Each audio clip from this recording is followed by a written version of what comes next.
अब आ जाइए मंगल पांडे पर। जैसा कि आपको बताया गया था, मंगल पांडे ने द्वारका में जब पूरे देश में कोविड का दौर चल रहा था तो बिहार के स्वास्थ्य मंत्री घर खरीदने में लगे हुए थे। एक उसका किस्त मैंने आपको बताया था कि 25 लाख रुपया किस अकाउंट से आया।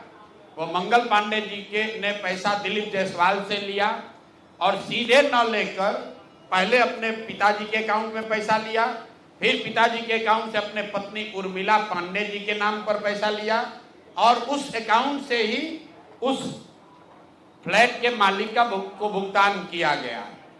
तो दिलीप जायसवाल जी ने एक बात ये कहा, अपने डिफेंस में दो बात उन्होंने कही।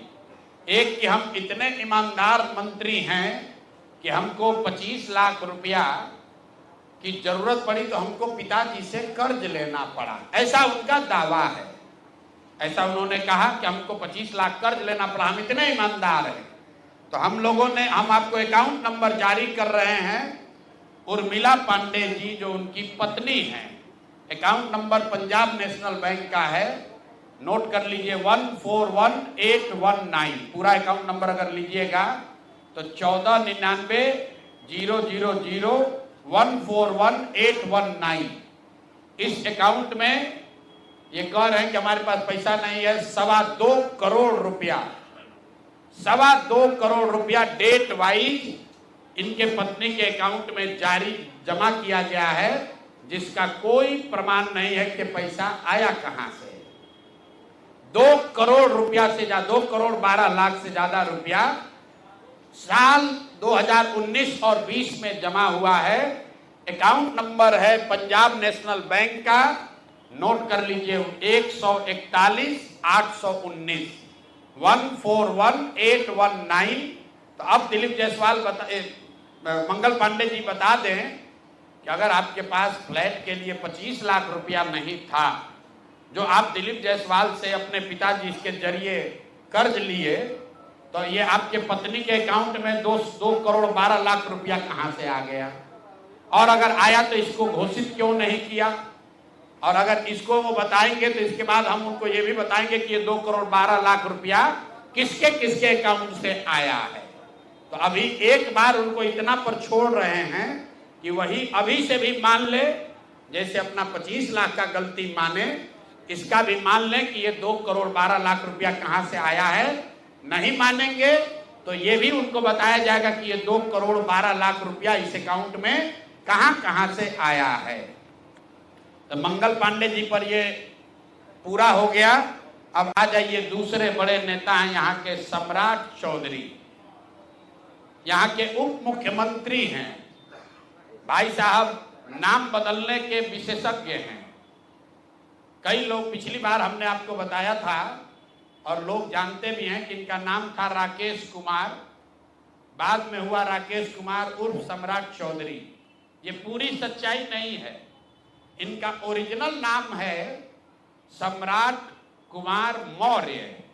पहला नाम इनका है सम्राट कुमार मौर्य। 1998 में इन पर एक मर्डर का इल्जाम लगा।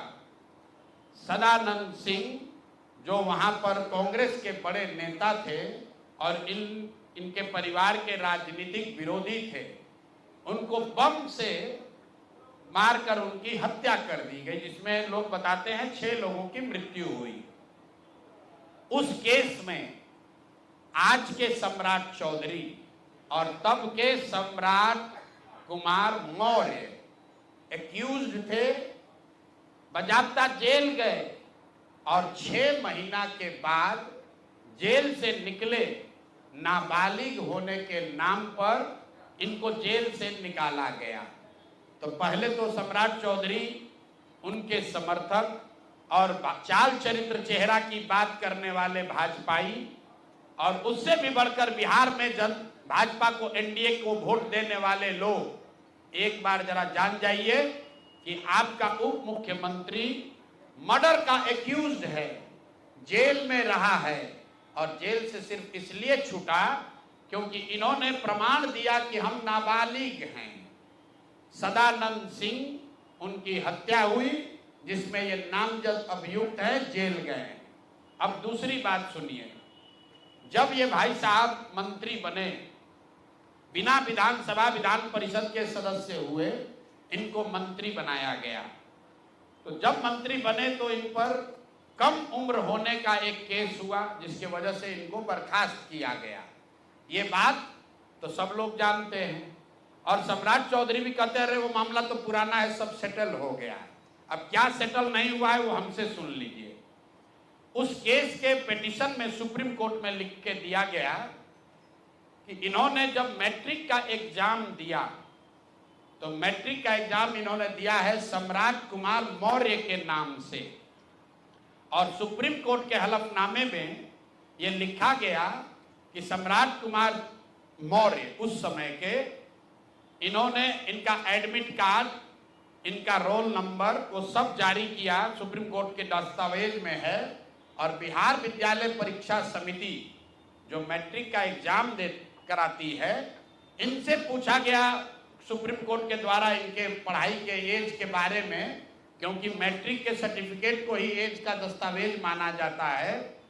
तो उसमें बिहार विद्यालय परीक्षा समिति ने बताया कि सम्राट कुमार मौर्य करके जो विद्यार्थी मैट्रिक की परीक्षा पास करने का दावा कर रहे हैं, ये एक्चुअली 234 नंबर इनको आया था, ये मैट्रिक परीक्षा फेल हो गए थे। ऐसा हलफनामा सुप्रीम कोर्ट में दायर किया गया। तो इसको ध्यान रख लीजिए। 1998 में सुप्रीम कोर्ट में जो दस्तावेज जमा किया गया, जिसके आधार पर सुप्रीम कोर्ट ने इनके एज का निर्धारण किया, उस दस्तावेज के मुताबिक सम्राट कुमार मौर्य मैट्रिक का एग्जाम पास नहीं किए, उनको 234 नंबर आया, उनको फेल कर दिया गया। इसका दूसरा प्रमाण यह है कि 2010 में जब सम्राट चौधरी ने अपना हलफनामा दिया, तो उसमें लिखा कि मैं 7वीं पास हूं, 7वीं पास है। तो जो सुप्रीम कोर्ट में दस्तावेज है उसको सम्राट चौधरी ने भी 2010 में स्वीकार किया है। अब मेरा और जन सुराज का सीधा सवाल है पूरे बिहार के युवाओं की ओर से, पढ़े लिखे समाज की ओर से, कि इस राज्य के डिप्टी सीएम ये बताएं कि वो मैट्रिक कब पास किए हैं, किस साल इन्होंने मैट्रिक पास किया। आप लोग पत्रकार बंधु उनसे खाली इतना पूछ लीजिए कि सर किस साल आप मैट्रिक पास किए हैं, क्योंकि 2010 के बाद मैट्रिक का एग्जाम दिए नहीं है। डिग्री लगाए हैं अपने हलफनामा में, फर्जी, वो कई बार चर्चा हो गई कि उनका जो डिग्री है वो फर्जी है, डॉक्टरेट कहाँ यूनिवर्सिटी ऑफ कैलिफोर्निया से किए हैं, वो सब बात छोड़ दीजिए। सीधा सवाल, सम्राट कुमार मौर्य जो जिन पर मर्डर का इल्जाम लगा, नाम बदलकर राकेश कुमार किया, वो राकेश कुमार जब अपने सुप्रीम कोर्ट के हलफनामे में कह रहे हैं, बिहार विद्यालय परीक्षा समिति ने कहा कि ये मैट्रिक का परीक्षा फेल कर गए हैं, इन्होंने खुद स्वीकार किया 2010 में कि 7वीं क्लास ये पास हैं, तो फिर ये मैट्रिक का परीक्षा कब पास किए हैं, यही सीधा सवाल है। ये बहुत बड़ा बड़ा लंबा लंबा फेंकते हैं, कभी मुरेठा बांध कर, कभी मुरेठा खोल के। ये आदमी इतना फर्जी है, ये मैट्रिक का परीक्षा पास ही नहीं किया। तो बिहार की जनता को ये जानकारी होनी चाहिए कि ये मैट्रिक भी पास नहीं किया है आदमी, और दावा कर रहा है कि हम डिलीट का डॉक्टरेट ऑफ लिटरेचर किए हैं यूनिवर्सिटी ऑफ कैलिफोर्निया से। आप बताइए कि बिहार में कोई अगर क्लर्क, कोई सिपाही, कोई अफसर अगर गलत डिग्री के साथ पकड़ लिया जाए, नौकरी तो जाएगी ही जाएगी, जेल भी जाएगा।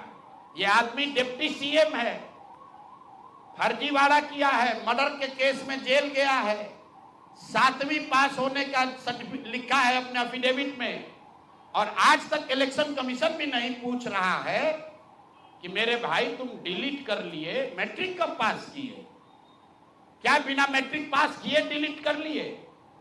तो ये इनसे सवाल है, आप लोग नहीं पूछिएगा तो इस बार जब हलफनामा लड़ने आएंगे चुनाव, तो इनका जो भी विरोधी होगा इनसे पूछेगा कि भैया मैट्रिक कब पास किया, उसका सर्टिफिकेट लगाओ। अपने चुनावी हलफनामा में भाई साहब 10वां 12वीं का बात नहीं करते हैं, सीधे बात किया कि हम ग्रेजुएशन किए हैं कामराज यूनिवर्सिटी से, जो है ही नहीं। उसके बाद कह दिया डॉक्टरेट ऑफ लिटरेचर कर लिए यूनिवर्सिटी ऑफ कैलिफोर्निया से। तो ये है हम लोग के नाम बदलू नेता सम्राट कुमार मौर्य उर्फ राकेश कुमार उर्फ सम्राट कुमार चौधरी उर्फ 7वीं फेल उर्फ यूनिवर्सिटी ऑफ कैलिफोर्निया से डॉक्टरेट ऑफ लिटरेचर करने वाले बिहार के उप मुख्यमंत्री, भाजपा के बड़े नेता। इनका देखिए चाल चरित्र और चेहरा, मर्डर के इल्जाम में जेल काट कर आया है। तो मेरे भाई भाजपा के जितने वोटर हो, आप राजद को कहते हो जंगल राज की बात, राजद वाले जंगल राज के लिए दोषी हैं, उसके लिए जनता ने उनको सत्ता से हटा दिया, लालू जी को जेल जाना पड़ा।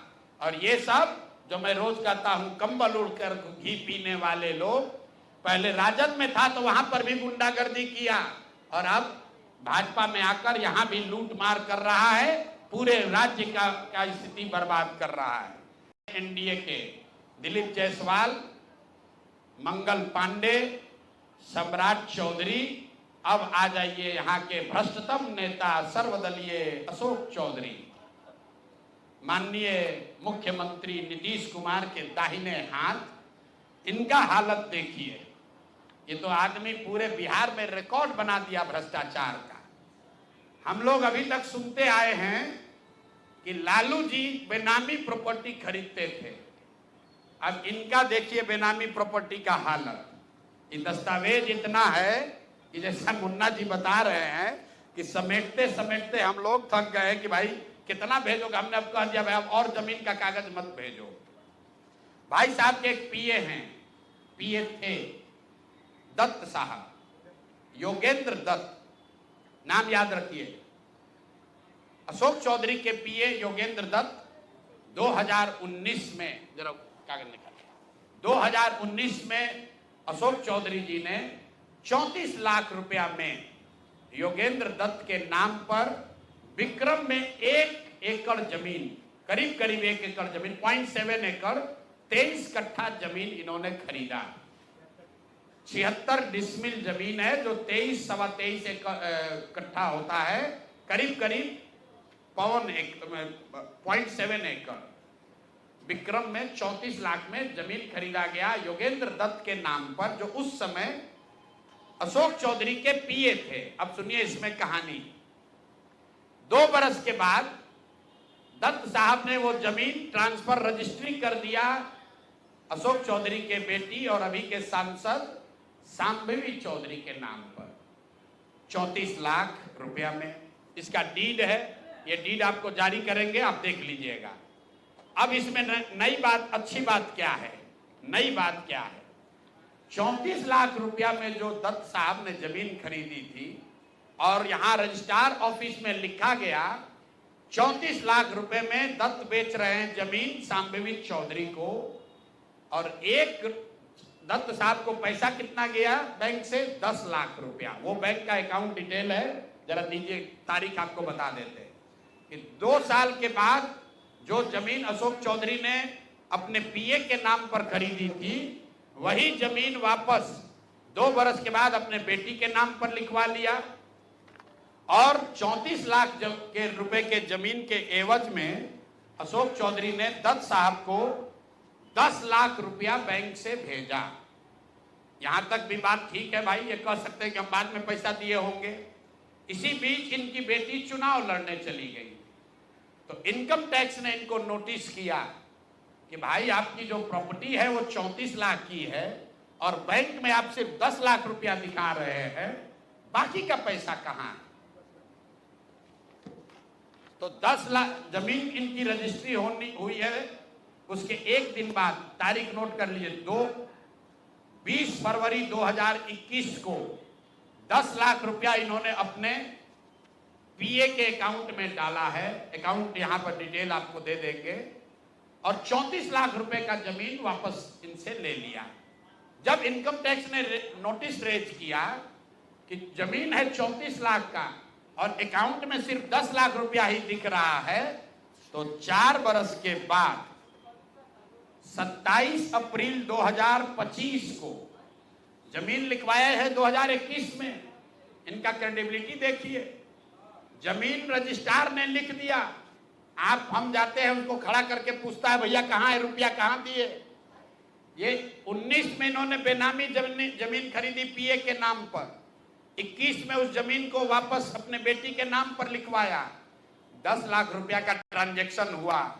जब इनकम टैक्स ने नोटिस रेज किया तो भाई साहब ने जान बचाने के लिए 27 अप्रैल 2025 को, मतलब बेटी के एमपी बनने के बाद 25 लाख रुपया दत्त को, मिस्टर दत्त को फिर इन्होंने बैंक से ट्रांसफर किया। तो मैं आपके जरिए अशोक चौधरी जी, जो अपने आप को महादेव का भक्त बताते हैं, हमको तो लक्ष्मी के ही भक्त ज्यादा दिखते हैं, महादेव के भक्त नहीं हैं, ये लक्ष्मी के भक्त हैं। अगर आपने 34 लाख रुपए की जमीन अपने पीए से अपने बेटी के नाम पर खरीदी तो उसका भुगतान क्यों नहीं किया? 10 लाख ही क्यों भुगतान किया? और अगर आप कहते हैं कि 10 लाख ही भुगतान तय हुआ था तो फिर बाद में 25 लाख रुपया 3 बरस के बाद इनकम टैक्स के नोटिस आने के बाद क्यों किया? अब आपको हम एक छोटा सा केस बता रहे हैं, इसका वैल्यू 34 लाख है, लेकिन आपको ये इसलिए बता रहे हैं कि इनका मोडस ऑपरेंडी क्या है, क्योंकि उसके बाद अब जो आपको बताएंगे, ये भाई साहब पिछले 2 बरस में 200 करोड़ रुपया से ज्यादा का संपत्ति, 200 करोड़ रुपए से ज्यादा का संपत्ति अपने पत्नी, अपने बेटी, अपने समधन, उनसे जुड़ा हुआ एक ट्रस्ट, मानव वैभव विकास ट्रस्ट, इसके माध्यम से इन्होंने जमीन खरीदी है करीब 200 करोड़ रुपए का।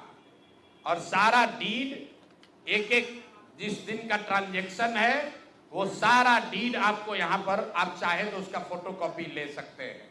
मैं एक बात क्लियर कर लूं, यहां जो मानव वैभव विकास ट्रस्ट है हमारे पास उसके खिलाफ सबूत नहीं है। हम ये बता रहे हैं कि जब इनकी बेटी का एंगेजमेंट हुआ है उसके बाद से अचानक से मानव विकास वैभव ट्रस्ट जो है, जो कुणाल साहब के परिवार से जुड़ा हुआ ट्रस्ट है और उसमें यहाँ के बड़े कुछ पदाधिकारी भी हैं, जियालाल आर्य बहुत ईमानदार व्यक्ति हैं, वो भी ट्रस्टी हैं। तो मैं आपके जरिए उनसे भी आग्रह करूंगा कि सर आप तो जीवन भर ईमानदारी के लिए आपका नाम हम लोग जानते हैं, ये बताएं कि आपके ये न्यास के माध्यम से सैकड़ों करोड़ रुपए की जमीन कहां से खरीदी जा रही है, ये पैसा कहां से आ रहा है, ये पैसा कहां से आ रहा है? क्योंकि इस ट्रस्ट के ट्रस्टी जो कुणाल साहब की पत्नी हैं, उनके बेटे हैं, इनमें और अशोक चौधरी के पत्नी के बीच में डेली का बैंकिंग ट्रांजैक्शन का रिकॉर्ड हम लोग के पास है। तो मैं अभी सिर्फ इतना ही आपको बता रहा हूं कि पिछले 2 वर्षों में जब अशोक चौधरी की बेटी की सगाई हो गई तो सगाई से शादी के बीच में 38 करोड़ रुपए की जमीन पटना में खरीदी गई है। टोटल 38 करोड़ 44 लाख 40 हजार इतने रुपए का तो चेक से पेमेंट हुआ है। चेक से पेमेंट हुआ है 38 करोड़ 44 लाख 40 हजार। 12/5/2022 को पहली जमीन ली गई 23 करोड़ 40 लाख 30 हजार में। 12/5/2022 को एक दूसरी जमीन ली गई जिसकी कीमत है 8 करोड़ 89 लाख 70 हजार।